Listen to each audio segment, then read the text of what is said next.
நான் உண்மையிலே சொல்றேங்க சார். நான் உங்க கிளாஸ் சேர்ந்ததுக்கு அப்புறம், என்னோட லைஃப்ல பெர்சனலாவே வந்துட்டு, எனக்குள்ள எவ்வளவோ சேஞ்சஸ நான் பார்த்துருக்கேன் சார்.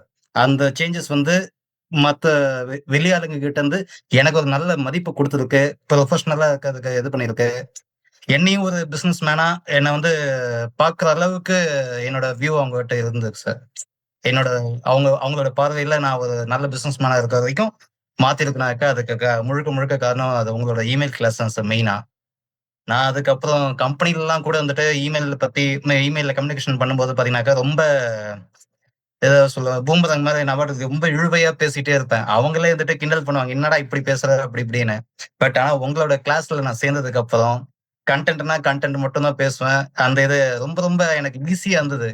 அத அவங்களே பார்த்துட்டு, "யோகேஷ் இது நீங்களா?" அப்படின்னு சொல்லிட்டு கேட்கிற அளவுக்கு இருந்ததுன்னா பார்த்துக்கோங்க சார் உண்மையிலேயே.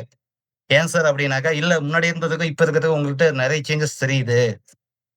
அதனால தான் சார் அதான் சார் கேட்டேன்." அப்படி இப்படின்னாங்க.